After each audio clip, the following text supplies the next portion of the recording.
Assalamualaikum. Welcome to our online class. This is Mohammad Shuman Kabir, assistant teacher of Tumilia Boys High School. Today I am going to take a class on right form of verbs. Dear students, আজকে আমি তোমাদের right form of verbs এর উপর একটি class দিব. Rule 1.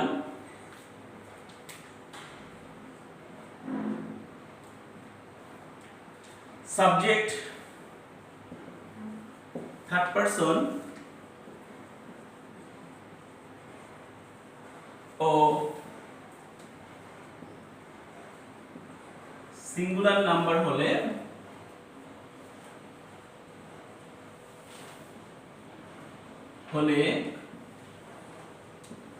ভার্বের সাথে as বা es বসাতে হয়।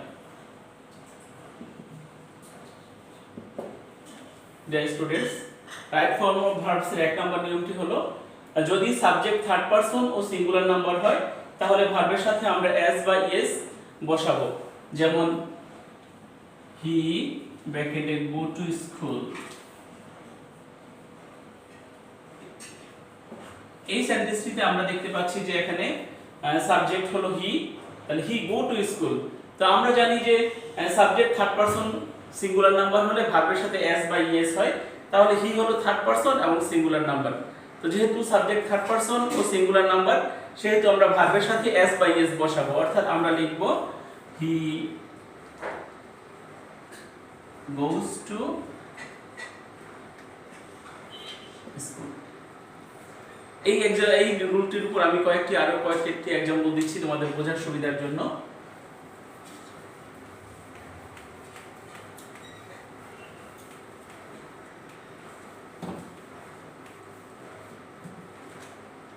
Mother cook food। এই সেন্টেন্সটিতে আমরা দেখতে পাচ্ছি যে মাদার হলো থার্ড পারসন সিঙ্গুলার নাম্বার, তাহলে আমরা লিখব মাদার কুকস ফুড। মাদার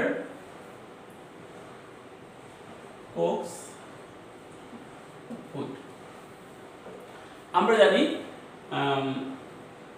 যদি প্লুরাল নাম্বার হয় তাহলে কিন্তু ভার্বের সাথে as বা es বসে না। যদি এমন হয় দে প্লে ক্রিকেট, এই সেন্টেন্সটিতে আমরা দেখতে পাচ্ছি দে থার্ড পারসন কিন্তু দে কিন্তু প্লুরাল নাম্বার, তাহলে দে যেহেতু থার্ড পারসন কিন্তু সিঙ্গুলার নাম্বার না অর্থাৎ প্লুরাল নাম্বার, তাহলে ভার্বের সাথে আমরা as বা es বসাবো না। তাহলে আমরা লিখব দে প্লে ক্রিকেট।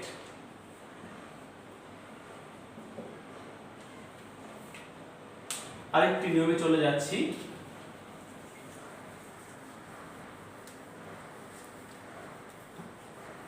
রুল 2।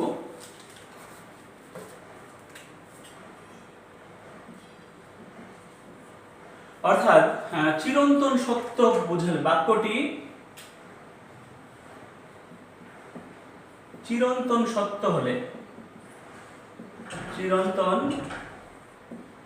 হলে প্রেজেন্ট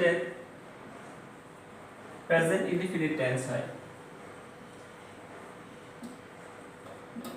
ইনডিফিনিট টেন্স হয়।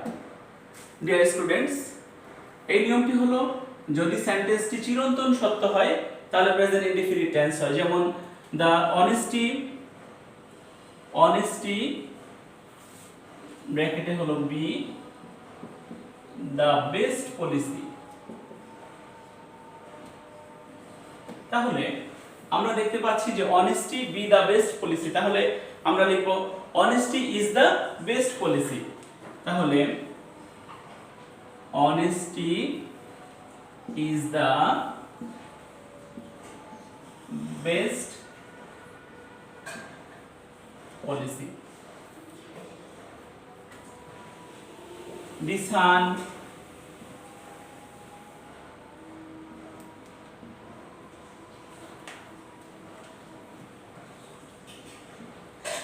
rises in the east। অর্থাৎ the sun rises in the east, the sun এটা একটা চিরন্তন সত্য কথা, এই জন্য প্রেজেন্ট ইনডিফিনিট টেন্স হয়েছে এবং দি সান থার্ড পারসন সিঙ্গুলার নাম্বার, এই জন্য ভার্বের সাথে আমরা এস বাই এস বসিয়েছি। আরো একটি এক্সাম্পলে যাচ্ছি।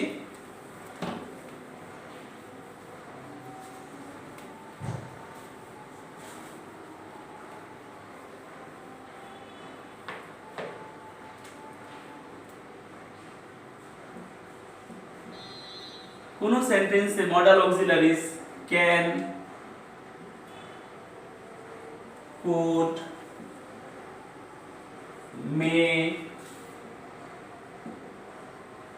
মাইট, শুড, মাস্ট,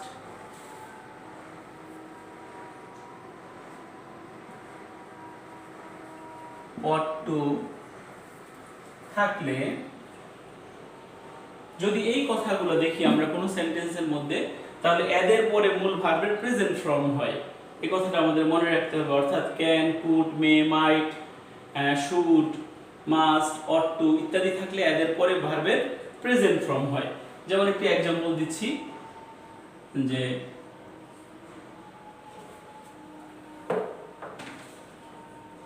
ইউ শুড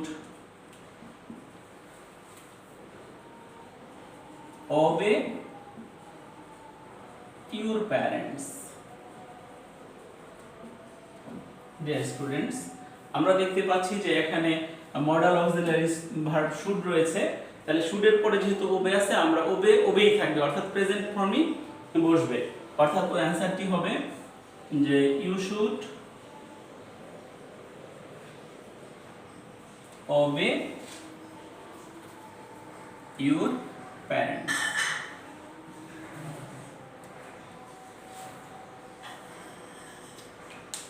আমি আরো কয়েকটি एग्जांपल দিচ্ছি এই নিয়মটার উপর।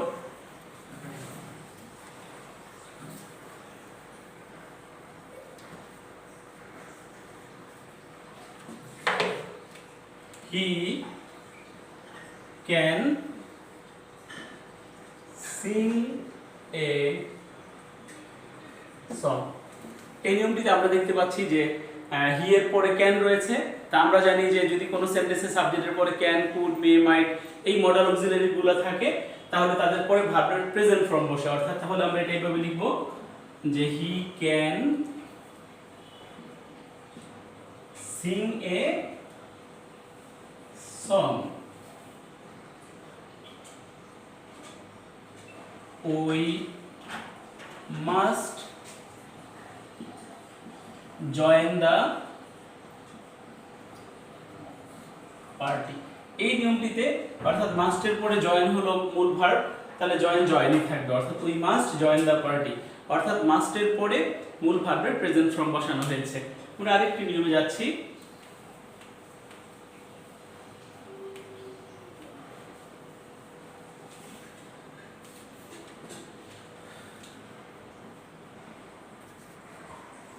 অর্থাৎ দেয়ার এর পরে যদি সিঙ্গুলার নাম্বার থাকে তাহলে ভার্বটি সিঙ্গুলার হয়। অর্থাৎ there be a book on the table. Dear students, এক্সাম্পলটি ভালোভাবে খেয়াল করো। There be a book on the table, অর্থাৎ দেয়ার এর পরে যদি সিঙ্গুলার নাম্বার থাকে তাহলে ভার্বটিও সিঙ্গুলার হয়, আর দেয়ার এর পরে যদি প্লুরাল নাম্বার থাকে তাহলে ভার্বটিও প্লুরাল হয়। অর্থাৎ there dash a book, there be a book on the table, তাহলে এ বুক হলো সিঙ্গুলার নাম্বার, তাহলে আমরা দেয়ার এর পরে ইজ লিখব। There is a book on the table. আবার যদি এমন হয় there be many books on the table. এই এক্সাম্পলটি হলো there be many books on the table. আমরা দেখতে পাচ্ছি যে দেয়ার এর পরে বি ভার্বের পরে প্লুরাল নাম্বার রয়েছে, যদি প্লুরাল নাম্বার থাকে তাহলে আমরা আর লিখব, তাহলে দেয়ার আর there are many books on the table. Dear students, আমি আশা করি তোমরা এই নিয়মটা ভালোভাবে বুঝতে পেরেছো। আরেকটি নিয়মে চলে যাচ্ছি। এটা নিয়মটা 4 নাম্বার ছিল মেবি 4।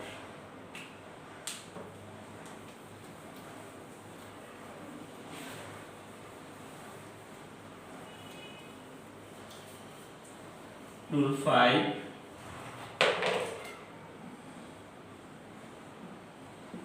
রুল 5টা হলো কোন সেন্টেন্সে সাবজেক্ট আকারে everybody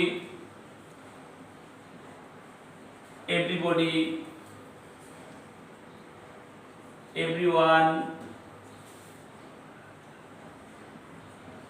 somebody someone থাকলে ভার্ব এর সাথে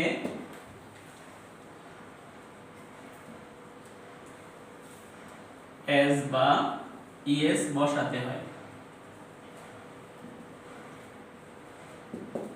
অর্থাৎ যদি কোনো sentence everybody, everyone, somebody, someone ইত্যাদি দ্বারা শুরু হয় তাহলে ভার্বের সাথে as বা es বসে অর্থাৎ প্রেজেন্ট ইনডিফিনিট টেন্স হয়।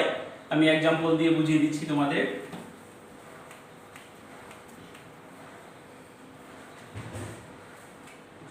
everybody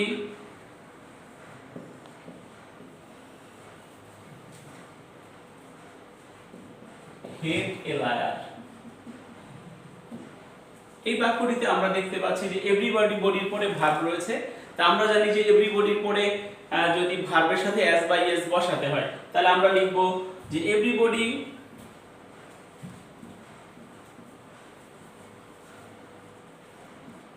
hates a liar। everyone wishes to be happy। Dear students, এই নিয়মটি নিশ্চয়ই তোমরা বুঝতে পেরেছো যে এভরিবডি, এভরিওয়ান যদি থাকে তাদের পরে ভার্বের সাথে as বা es বসাতে হয়। আমরা আরেকটা নিয়মে চলে যাচ্ছি।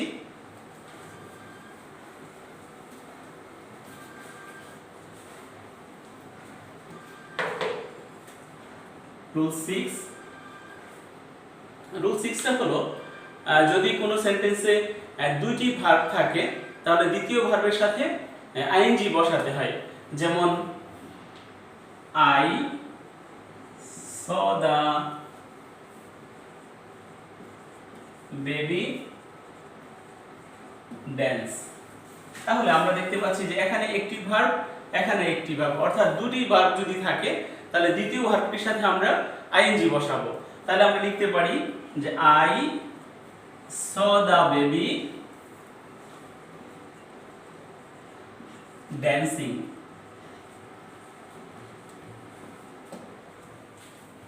I saw the baby dancing। তাহলে আমরা দেখলাম যে দুটি ভার্ব থাকলে দ্বিতীয় ভার্বের সাথে আইএনজি বসে, সেজন্য আমরা I saw the baby ছিল dance, আমরা লিখেছি dancing।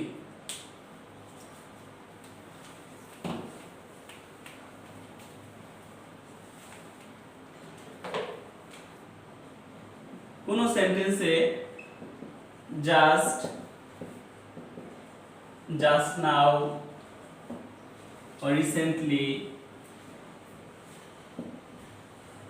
lately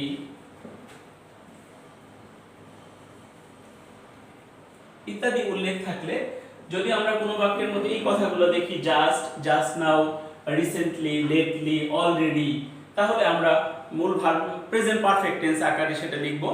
যেমন he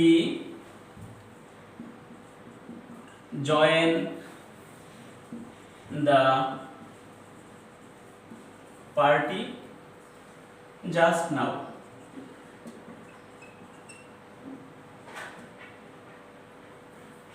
তাহলে he joined the party just now। তাহলে আমরা জাস্ট নাও থাকাতে আমরা কি লিখলাম, বাক্যটা প্রেজেন্ট পারফেক্ট টেন্স হয়ে যাবে। তাহলে এটা হবে he has joined the party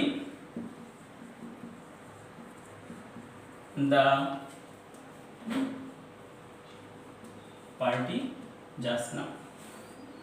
অর্থাৎ এই কথাগুলো যদি আমরা কোনো সেন্টেন্সের মধ্যে দেখি তাহলে আমরা এটাকে মূল ভার্বের প্রেজেন্ট পারফেক্ট আকারে লিখব। তাহলে he joined the party just now, তাহলে আমরা লিখব he has joined the party just now। Dear students, right form of verbs এর আরো কিছু বেশ নিয়ম রয়েছে। আমরা আজকের ক্লাসে এই 7টা নিয়ম তোমাদের সামনে তুলে ধরলাম। পরবর্তী ক্লাসে আমি বাকি নিয়মগুলো আলোচনা করব। তো আমি তোমাদের সামনে যে 7টি নিয়ম উপস্থাপন করলাম, এই 7টি নিয়ম তোমরা ভালোভাবে আত্মস্থ করবে এবং রাইট ফর্ম অফ ভার্বসের উপর আরও বেশি অনুশীলন করবে, তাহলে সহজেই তোমরা রাইট ফর্ম অফ ভার্বসের উপর কাঙ্ক্ষিত নম্বর পেতে সক্ষম হবে এবং যে কোনো বাক্যকে তোমরা সঠিক এবং শুদ্ধভাবে লিখতে পারবে। সবাইকে অসংখ্য ধন্যবাদ।